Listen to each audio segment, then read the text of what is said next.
Bonjour à tous et bienvenue dans ce nouveau journal de la culture. Chic et branché, le plus original des créateurs Jean-Paul Gaultier a présenté sa collection Prêt-à-porter. Et puis il est le roi de l'humour british. Nous recevons aujourd'hui Eddie Izzard, de retour avec son spectacle en français dans le texte. Enfin, le cinéma sénégalais grand vainqueur du FESPACO 2013, reportage à Ouagadougou à la fin de cette émission. D'abord donc, hello Eddie Izzard, ou je devrais dire plutôt bonjour. Bonjour. Vous êtes donc de retour avec ce spectacle en français. Vous l'avez joué au Théâtre de 10 heures, Oui. puis à la Cigale, et là c'est l'Olympia. C'est un Oui. peu la consécration, hein, cette salle mythique. Et aussi, je dois dire, c'est la première mini-tournée, parce que je fais 2 spectacles à Menton, près de Nice, et 2 à Lyon, et puis à l'Olympia. C'est la première tournée. On a l'histoire du monde, pas en anglais, en français, je pense. Ouais. J'ai dit ça, c'est mon déclaration. Belle performance. Alors justement, pour ceux qui ne le sauraient pas encore, vous avez été élu 3e comique britannique parmi les 100 plus grands comiques par Channel 4, la chaîne anglaise. Vous avez un énorme succès déjà aux États-Unis. Pourquoi, quand on remplit les salles à Londres, à New York, on vient ici à Paris ? Parce que je suis, avec mes ongles, c'est mon déclaration politique, je suis un Européen britannique et aussi travesti en même temps. Mais je pense que le melting pot, c'est l'idée politique pour sauver le monde, pour avoir un monde pour le futur, pour l'avenir. Et si un Anglais commence à faire un spectacle en français, si les Français commencent à faire le spectacle en anglais, peut-être ça change. Et je sais absolument, il y a un mec qui s'appelle Michael Mittermeier, très connu comique en allemand. Il fait son spectacle en anglais. Ça commence de changer. Et c'est 200 ans après la bataille de Waterloo. Maintenant, il faut commencer de faire les autres langues. À se mélanger. On va parler de tout ça, de politique aussi, puisque ça vous intéresse. Mais on va regarder un extrait d'abord de votre spectacle. Okay. Eddie Izzard, en français, voici ce que ça donne. Oui, mais les ordinateurs sont fabuleux aussi. Nous avons 2 grandes marques, les PC et les Apple Mac, presque les mêmes, mais les PC sont plus carrés, plus psycho-rigides. Apple Macintosh plus psycho-détendu. En anglais, nous disons les personnes qui pensent hors de la boîte. Apple Macintosh hors de la boîte, PC dans la boîte, avec l'instruction aussi. Le commencement du temps, mesdames et messieurs. Le monde a été créé il y a 4500 millions d'années. Nous, les êtres humains, sont arrivés sur la scène seulement il y a 5 millions d'années, dans la ligne chronologique. Pourquoi le grand intervalle? C'est un Dieu a créé le monde. Pourquoi? Parce qu'en Genèse, en 6 jours, le Dieu a créé le monde. Il a créé le premier jour, il a créé les haricots verts, les pommes de terre, Jean-Claude Van Damme et les toilettes sans toilettes. Voilà, les toilettes sont aux toilettes et les haricots verts et les pommes de terre. C'est assez piquant sur la culture française. Ça vous fait bizarre de vous entendre en français, vous, encore, là? Non, c'est normal maintenant. C'est un peu bizarre parce que c'est plus en plus normal. Oui, ça c'est un parti un peu comme je fais un commentaire de haricots verts. J'ai remarqué dans les restos, c'est seulement les haricots verts, les pommes de terre, on peut acheter. Les autres légumes, je dis non, seulement haricots verts. Je dis pourquoi ça? Mais normalement, le spectacle que j'ai fait à Paris, c'est exactement le même que le spectacle à Londres, à Los Angeles, à Berlin, parce que je fais faire un grand tournée en Berlin et à Moscou, parce que mon public est très... Universel. Universel, et j'ai choisi les sujets universels.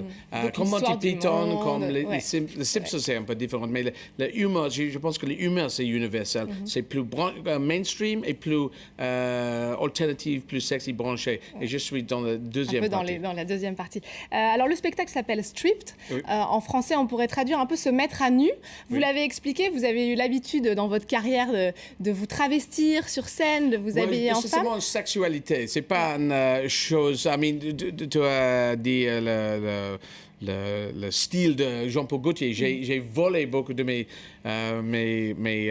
costumes de Jean-Paul Gaultier parce qu'il est entre femmes, hommes et femmes, et je suis presque tous hommes, mais aussi un peu femme, et je suis honnête de ça. Et c'est aucune partie de mon comédie. Mon comédie, c'est surréaliste, c'est stupide et intelligent, stupide, stupide, intelligent. Mais je suis un travesti et j'ai décidé, c'est le 3e millénaire, il faut dire ça, il faut être honnête. Il faut être honnête et ouvert. Oui, exactement. Gay, lesbien, travesti, c'est pas un problème. Alors justement, on parlait de Jean-Paul Gaultier, on va parler un peu de mode, puisque lui est aussi habitué à jouer avec les genres depuis toujours. Jean-Paul Gaultier a présenté sa collection prêt-à-porter pour l'automne-hiver prochain. Moins extravagant qu'à son habitude, l'enfant terrible de la mode mise sur des valeurs sûres, le cuir et la fourrure. Regardez. Drôle de créature pour le plus original des créateurs. En coulisses, il se passe de drôles de choses, alors ouvrons l'œil et le bon. Des mannequins qui se révoltent et jouent aux journalistes. Et oui, elles ne sont pas que des porte-manteaux. Je suis un être humain et je sais faire plein de trucs. J'aime faire rire, j'aime me marrer, j'aime parler. Chaud derrière et chaud dedans. Du renard, du loup, du vison, tout à poil pour affronter les frimas en vrai fashionista. Un vestiaire qui tient du bestiaire, mais lorgne aussi du côté du rétro. Épaules bien appuyées, coiffure punk, look dandy style Bowie. Par ici, la nostalgie. Il y a des réminiscences 80, il y a aussi des réminiscences que je n'ai pas connues mais moyenâgeuses. Donc j'étais pas né à cette époque-là quand même, faut pas charrier.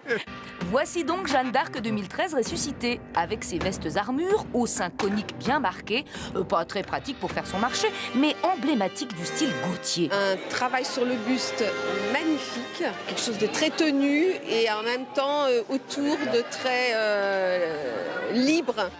Le soir, la guerrière range l'armure au vestiaire et hop, glamour à souhait dans sa robe en patchwork de somptueuse matière.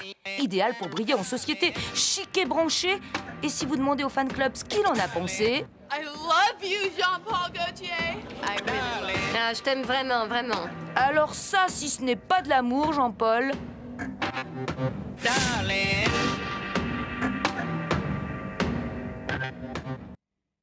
Et voilà, Jean-Paul Gaultier qui a toujours eu un petit grain de folie britannique, hein, pour un Français. Lui aussi, c'est un mélange un peu. Hein. Oui, oui. Ça, c'est le style Jeanne d'Arc. Un peu Jeanne d'Arc. C'était un peu son inspiration. Oui, non, c'est excellent pour moi. L'humour, on en parlait, c'est sans doute ce qui est un peu de plus difficile à transmettre. Il y a une grande différence entre les publics, notamment entre le public français et le public britannique. Non, je pense que non. Non. Non, je pense que... Je pense qu'il n'y a pas de sens d'humour français et pas de sens d'humour britannique et américain. Je pense qu'il y a un sens d'humour grand public en chaque pays. On l'entend, hein, derrière l'humour, il y a un peu un discours politique. Vous l'assumez même, vous voulez vous porter candidat pour la mairie de Londres, c'est ça? Oui, mairie de Londres en 2020. Il faut gagner la nomination pour le Parti travailliste en 2019. So, j'ai 6 ans pour faire les grandes tournées dans le monde entier et faire les choses aussi en allemand et espagnol et russe, je veux le faire, et arabe si je peux parce que je suis né au Yémen. Et so j'ai beaucoup de boulot dans les prochains 6 jours. Et puis, une carrière politique peut-être, j'espère. Ouais. Ça aide d'avoir de l'humour en politique, c'est essentiel, il faut? D'avoir un sens d'humour en politique, absolument. Parce que c'est si sec. Si sec, on dit si sec, oui, le monde politique. Si on peut dire les choses vraiment claires, et puis une petite blague derrière la fin du paragraphe, ça marche très bien. Ça devrait vous aider. Vous restez encore un peu avec nous, Idy Izard, parce que vous avez voyagé beaucoup dans le monde. Là, on va partir en Afrique, au Burkina Faso, puisque c'est le clap de fin au FESPACO, le festival de cinéma africain, a consacré le Sénégal en attribuant son meilleur prix au film Tay, aujourd'hui en français, d'Alain Gomis. Nos envoyés spéciaux Fastimata Wainsania et Julien Sauvager nous font vivre le palmarès de cette 23e édition. 2013, l'année de la consécration pour le cinéma sénégalais. Alain Gomis et son film Tay remportent l'étalon d'or de Yenenga, la plus haute récompense du FESPACO.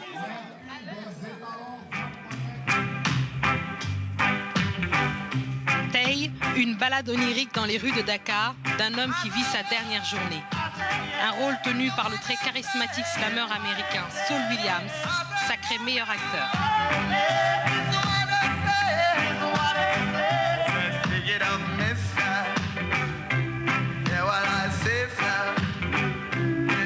Avec ce ce film, Alain Gomis devient à 41 ans le premier Sénégalais à obtenir cette distinction. C'est une grande fierté. C'était plutôt étonnant que ça ne soit pas arrivé jusque-là, aussi parce que Sembène Ousmane avait choisi un certain nombre de fois de ne pas être en compétition. Mais tout le monde sait que le cinéma sénégalais fait partie un des cinémas leaders en Afrique, quoi. Et donc je suis très fier. Cette 23e édition a aussi fait la part belle aux femmes, mises à l'honneur cette année. Djamila Saori, l'Algérienne, obtient l'étalon d'argent pour son film Yéma. Un film d'une grande maîtrise qui raconte la douleur d'une mère qui perd ses fils, victimes de l'islamisme radical.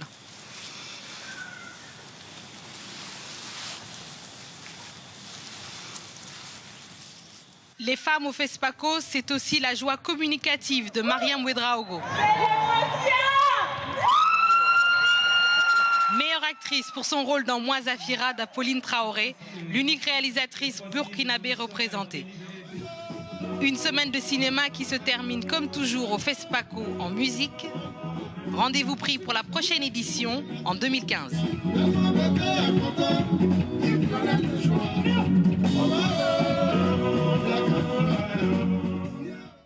Et voilà, c'est avec le FESPACO qu'on referme cette émission. N'oubliez pas de nous retrouver sur france24.com ainsi que sur tous nos réseaux sociaux. Merci beaucoup à Eddie Izzard d'être venu nous parler donc de ce spectacle tout en français, Stripped, en ce moment en tournée en France et à l'Olympia le 13 mars prochain. On va terminer en musique avec un groupe que vous aimez beaucoup, je crois, un groupe britannique. Oui, un groupe qui s'appelle Pulp, Jarvis Cocker de Pulp. J'ai rencontré Jarvis il y a un mois dans une émission en Angleterre et je t'ai dit que je vais faire mon spectacle ici à l'Olympia et il habite à Paris la moitié des temps. So, j'espère que peut-être il peut être là. Peut-être qu'il est trop pressé. On lui fait un appel alors. Oui, Merci encore, Eddie Izzard. On se quitte donc avec le tout nouveau single de Pulp, le premier depuis 2002. Merci à tous de nous avoir suivis. Horses run free, the scriptures foretell of a party in Hackney in a dimly lit room full of loathing and hate. They're selling their souls, and I just can't wait. I shrivel inside.